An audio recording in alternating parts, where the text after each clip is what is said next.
morning, cellists. This is week 3 of our exploration of the first Bach suite, and this week we're going to look at the Courante, which is the French dance in the suite, the third movement.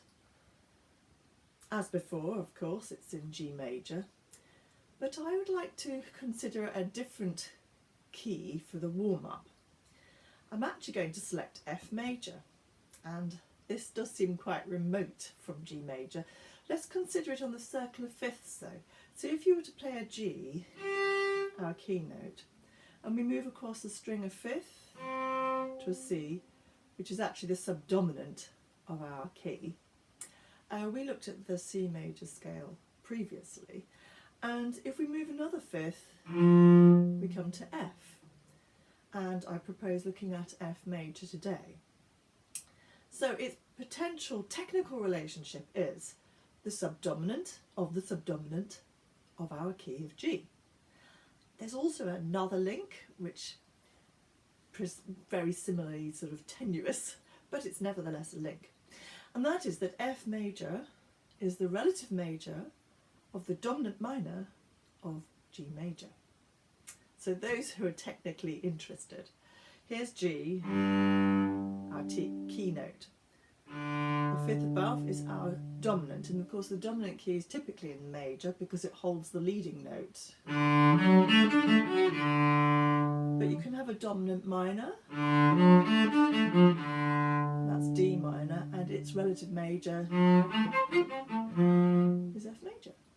So there's a couple of ways we could relate F major to our key of interest. And I propose, aside from your usual warm-ups, which must include cello hugs, swoops, waves, the various elements that we have covered, we're going to look at just a 2-octave scale of F major with 3 different versions of the top for a solution. So we begin the same, the bottom octave. Now one method is this, into fourth.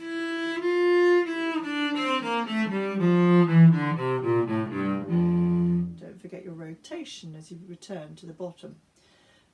In that solution, of course, we're getting a fairly familiar shift into fourth, and that the interesting part would be shifting back into first, leading with the elbow ideally,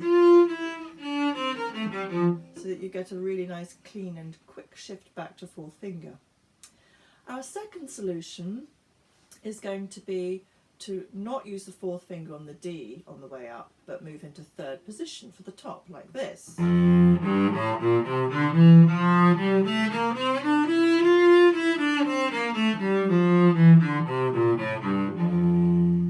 Which is a common solution as well, and it does prepare you quite happily, having used up all your fingers, for a third octave if you are going to undertake that. Our third solution is quite similar, but rather than using the open A, we're going to move up into fourth position and then back into third. So the top is the same as the second example there. Here it is.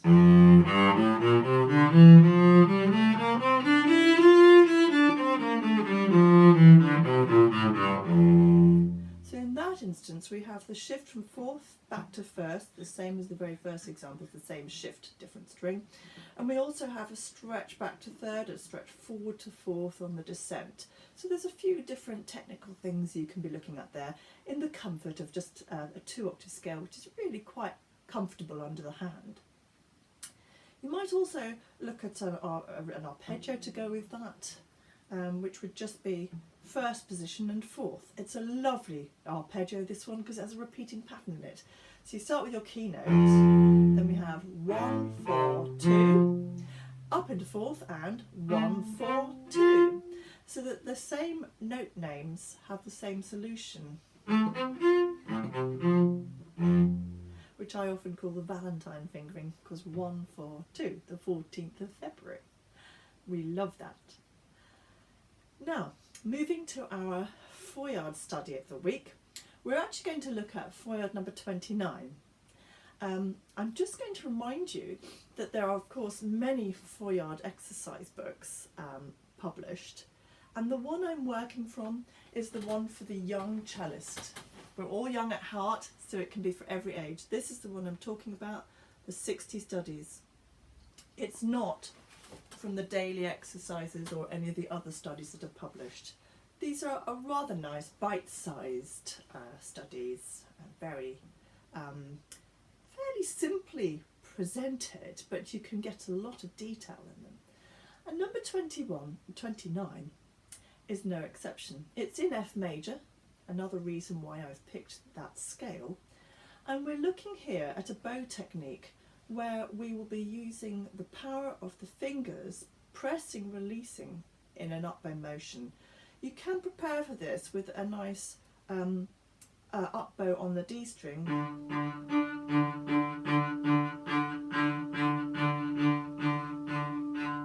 where we are pressing, releasing the fingers. There's some subtlety and softness in the knuckle joints here, and that this study, it uses exactly that technique, like this.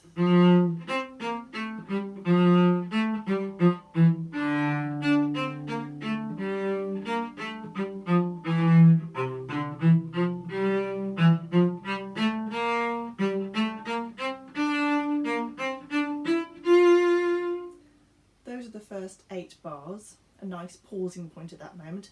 And of course that uses the first finger solution of the F major scale I exampled to you earlier.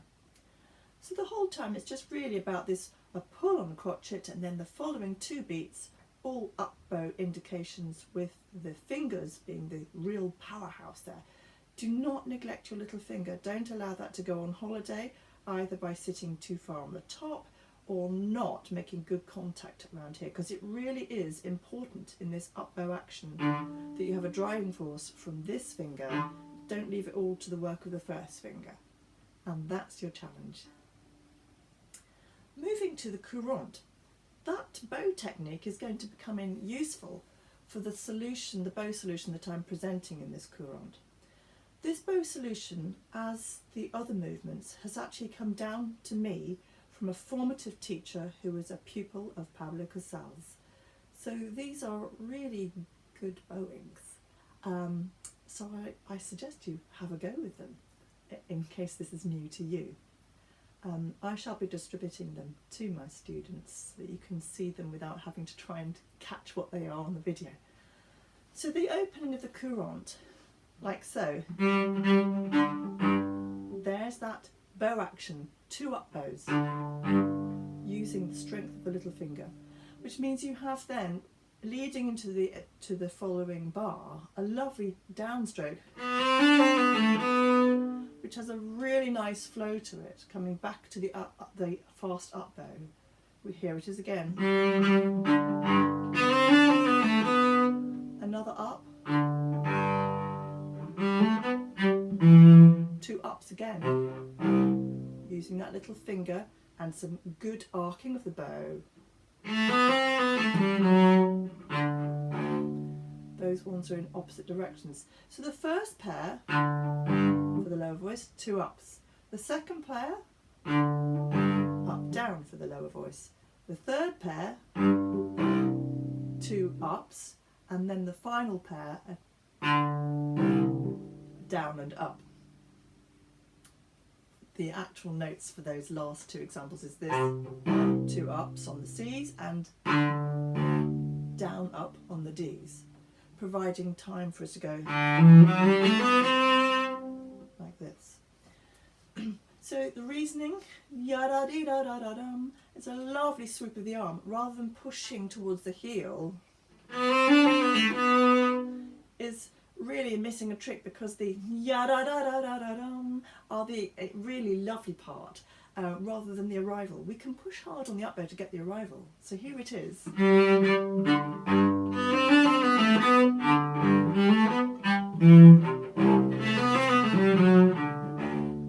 And it's really clear in this particular movement, the 2 voices, the upper one and then the agreeing voice, if you like, at the bottom there.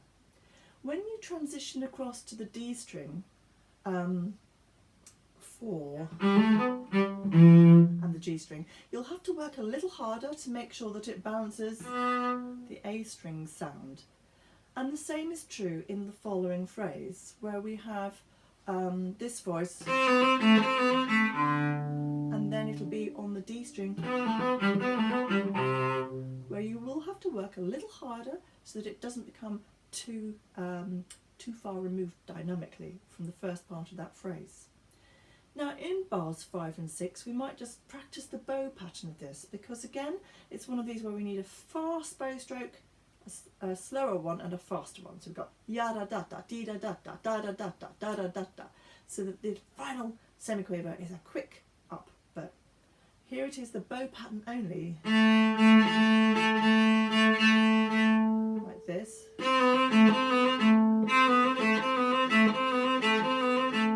Da dee da da, and then onto the D string. So you could even practice it with the falling fifth here.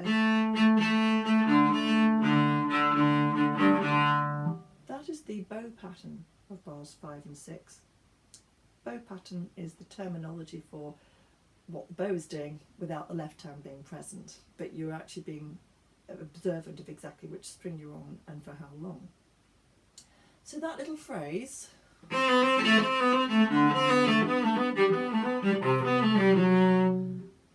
that's the bow pattern with the fingers applied.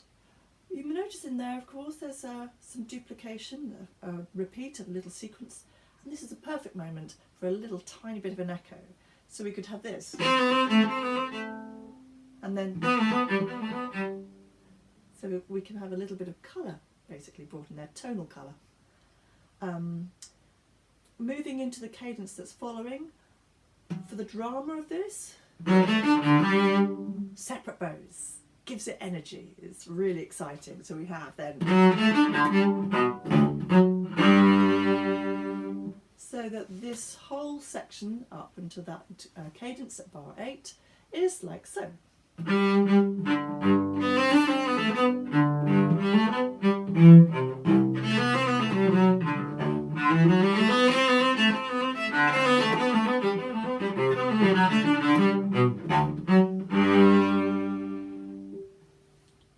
Isn't it delightful? Very positive. Do enjoy your explorations, and I shall see you again tomorrow.